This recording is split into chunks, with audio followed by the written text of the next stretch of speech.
ওরা আপনারে গালি দেয় কবি বলে, ওরা গালি দেয় গণক বলে, ওরা বলে আপনি আবতার, লেস কাটা। আসলে যারা আপনারে গালি দেয় ওরাই লেস কাটা। ওরা আপনারে বলে আপনি নির্বংশ, আপনার ছেলেগুলো বেঁচে নাই, মেয়ে বেঁচে আছে, আপনার নাম নেয়ার কেউ থাকবে না। ওই আবু জাহেল, উতবা, সাইবা, ওদের নাম নেয়ার কেউ থাকবে না। আপনি লেস কাটা নন, আপনি নির্বংশ নন। ইন্না শানিয়াকা, চিল্লায় বলেন ইন্না শানিয়াকা। যারা আপনারা গালি দেয়, যারা আপনারা নিয়ে কটু কথা বলে, ওরাই লেস কাটা, ওরাই নির্বংশ। ওদের বংশকে আমি আল্লাহই নির্বংশ করে ছাড়ি। চিল্লায় বলেন ঠিক কিনা? ও নবী, মা ওয়াদ্দাআকা রাব্বুকা ওয়া মা ক্বালা। আপনার রব আপনারে পরিত্যাগ করে নাই, আপনারে ভুলে যায় নাই, আপনারে ছেড়ে দেয় নাই। আপনার রব ইচ্ছা করেই ওহী নাজিল বন্ধ করে রেখেছে। আমি ইচ্ছা করেই আপনারে প্রেসার দিতে চাই নাই গো নবী, কারণ ওহী রিসিভ করা অনেক কঠিন। এটা আস্তে আস্তে আপনি অভ্যস্ত হন। সুবহানাল্লাহ পড়ে। ওহীর একটা পাওয়ার আছে না নাই? আমরা তো কি মজায় মজায় কোরআন পাইছি। এই যে কি সুন্দর কোরআন নিয়ে বসি, পড়ি, তাফসীর করি, কি মজার কোরআন। এই কোরআনটা রিসিভ করতে যে বিশ্বনবীর কত কষ্ট হয়েছে। এই কোরআনকে আল্লাহ বলেছেন এটা কাউলান সাকিলা, very heavy and weighty word. এটা অনেক ওজনওয়ালা কথা।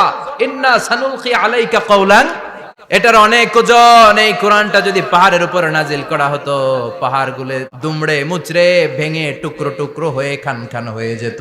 ঠিক কিনা?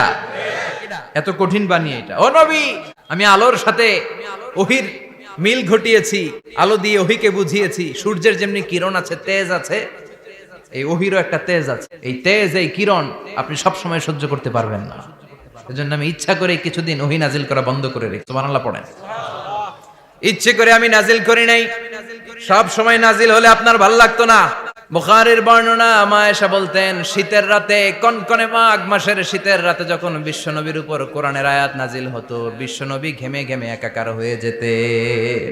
হাত্তা লা ইয়াতাফাসসাদু জাবিনুহু আরাকান, বিশ্বনবীর দাড়ি আর থুতনি বেয়ে ঝরঝর করে পানি পড়তো। আমরা কম্বল গায়ে দিয়ে থাকি আর বিশ্বনবী ঘামে। সুবহানাল্লাহ কইবেন না? এটা কওলান সাকিলা, অনেক ওজনওয়ালা কথা। আবার বিশ্বনবী যখন ওটের উপরে বসে থাকা অবস্থায় কোরআনের আয়াত নাজিল হতো, ওটের বুকটা মুহূর্তের মধ্যে বালুর মধ্যে, জমিনের মধ্যে লেগে যেত। ঘোড়ায় চড়া অবস্থায় বিশ্বনবীর কাছে যখন কোরআন নাজিল হতো, ঘোড়ার পা গুলো মরুভূমির বালুতে দেবে যেত। মাঝে মাঝে বিশ্বনবী সাহাবাদের রানের উপরে, পায়ের উপরে মাথা দিয়ে শুয়ে পড়তেন, ক্লান্ত শ্রান্ত।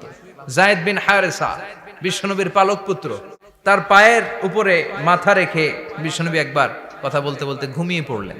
ঘন্টাখানিক ঘুমালেন। যায়েদ বিন হারেসা বলে, আমার কাছে তেমন কোনো কষ্টই হচ্ছে না, বিশ্বনবীর মাথাটা খুব বেশি ওজন মনে হচ্ছে না। ঘন্টাখানিক পর বিশ্বনবীর চোখ খুললেন, আর খোলা মাত্রই ওনার উপর ওহী কোরআনের আয়াত নাজিল করতে শুরু করলো। কে? যায়েদ বিন হারেসা বলে, যখনই কোরআনের আয়াত নাজিল হতে শুরু করলো, আমার মনে হচ্ছে বিশ্বনবীর মাথাটা 50-60 কেজি ওজন বেড়ে গিয়েছে।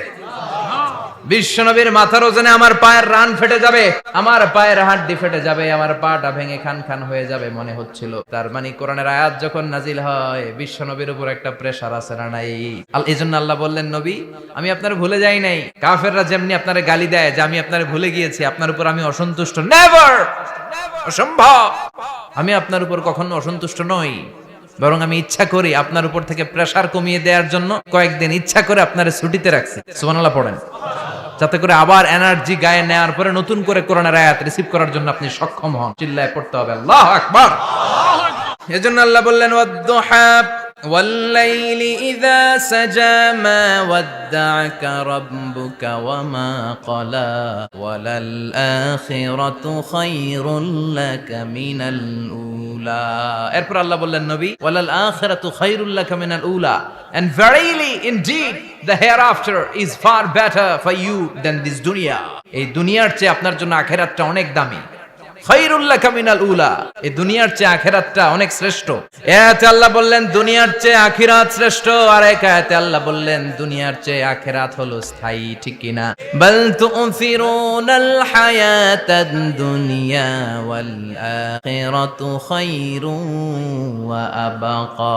তোমরা দুনিয়ার জীবন নিয়ে পাগল পাড়া হয়ে থাকো, আল্লাহ বললেন দুনিয়ার জীবনের চাইতে আখিরাতের জীবন শ্রেষ্ঠ এবং স্থায়ী।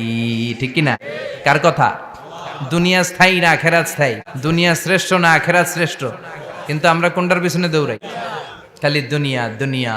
দুনিয়া কে মজা লে লো, দুনিয়া তোমারি হ্যায়, কিন্তু জান্নাত কে মজা লে লো, জান্নাত তোমারি হ্যায়, ওইটা কয় না। আছে না নাই?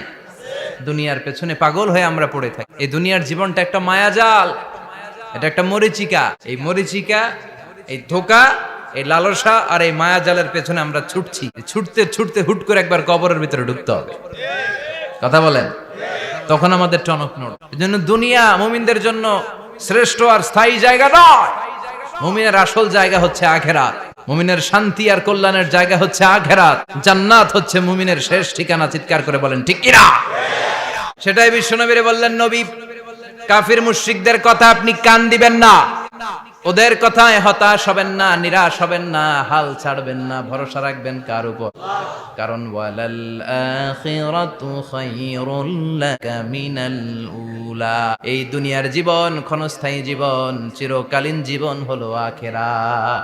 নবীরে কিভাবে আশ্বাস দিতেছে দেখছেন, অ্যাসিউরেন্স করতেছে, কনফার্মেশন। এই সূরাটা যে শান্তির সূরা, মোটিভেশনের সূরা, অনুপ্রেরণার সূরা, ইন্সপাইরেশন যে জায়গায়, প্রতিটা আয়াতে আপনি ইন্সপাইরেশন পাবেন। তো প্রতিটা আয়াতে আপনি উজ্জীবিত হবেন, সজীব হবেন, এনথিউজিয়াস্টিক এন্ড এনার্জেটিক হবেন, আপনি এনার্জি ফিরে পাবেন। আলহামদুলিল্লাহ পড়েন। এরপরে বিশ্বনবীর আরো খুশি করার জন্য আল্লাহ বললেন, ওয়ালা সাউফা ইউতিকা রাব্বুকা ফাতারদা। ও নবী, অচিরে এমন এমন জিনিস আমি আপনারে দান করব, এগুলো পেয়ে আপনি হয়ে যাবে। কে বলে? কারে বলে? শুনতেছেন? বুঝতেছেন? কষ্ট হচ্ছে না তো? ওয়ালা সাউফা ইউতিকা রাব্বুকা ফাতারদা। অচিরেই এমন এমন জিনিস আমি আল্লাহ আপনারে দান করব। ওরা আপনারে গালি দেয়, ওদের কথা আপনার মন খারাপ, আপনি হতাশ, ভয় পাবেন না, হতাশ হবেন না, নিরাশ হবেন না, আমার উপর ভরসা রাখেন না। এমন এমন জিনিস আমি আপনারে দেব, ফাতারদা, ওগুলো পেয়ে আপনি খুশি হয়ে যাবেন। সুবহানাল্লাহ পড়ে। আল্লাহর কাজই হলো বিশ্বনবীরে খুশি রাখা। Verily I'm gonna give you something that will make you happy. এমন জিনিস আপনারা দেব নবী, আপনি খুশি হয়ে যাবেন। আল্লাহর কাজই হচ্ছে বিশ্বনবীরে খুশি রাখা। যেখানে বিশ্বনবীর মন খারাপ, ওইখানে বিশ্বনবীর আল্লাহ আছে না নাই? বিশ্বনবীর উপাধি দিয়েছেন আল্লাহ হাবিবুল্লাহ। কি দিয়েছে? আর সাইয়েদনা ইব্রাহিমের উপাধি খলিলুল্লাহ। দুইজনই আল্লাহর প্রিয়, দুইজনই উলুল আজমি মিনার রাসূল। কিন্তু খলিল মানেও বন্ধু, হাবিব মানেও বন্ধু। খলিল মানে এমন বন্ধু যেই বন্ধু আল্লাহরে খুশি করার জন্য কাজ করে, আর হাবিব মানে এমন বন্ধু যেই বন্ধুরে খুশি রাখার জন্য আল্লাহ নিজেই কাজ করে। কি শান, কি মান এই নবীর! আর ওই নবীরে গালি দেয়, এগুলো জাহান্নামের নরকীট আর পিতৃ পরিচয়হীন জারদ সন্তান। As a father, as a teacher, as a commander, as a lawgiver, as a lawmaker, as a reformer of the society, Muhammad is the superman of the world. উনি সুপারম্যান, উনি অসাধারণ ব্যক্তিত্ব, আনপ্যারালাল পার্সোনালিটি। ওনার জীবনী নিয়ে পড়া শুরু করলে এটা শেষ হয় না। বিয়ন্ডলেস, বাউন্ডলেস, বটমলেস, এটা তলাবিহীন সাগর। বিশ্বনবীর জীবনী একটা সাগর, কিন্তু সাগরের কি নাই? সুবহানাল্লাহ কইবেন না? এই বিশ্বনবীর খুশি রাখা কার কাজ? যেখানে বিশ্বনবী হতাশ, যেখানে বিশ্বনবীর মন খারাপ, বিশ্বনবীর মন ভালো করে দেয় কে? এজন্য আল্লাহ বললেন, ওয়ালা সাউফা ইউতিকা রাব্বুকা। অচিরেই আপনার রব আপনাকে এমন এমন জিনিস দান করবে নবী, এগুলো পেয়ে আপনি খুশি হয়ে যাবেন।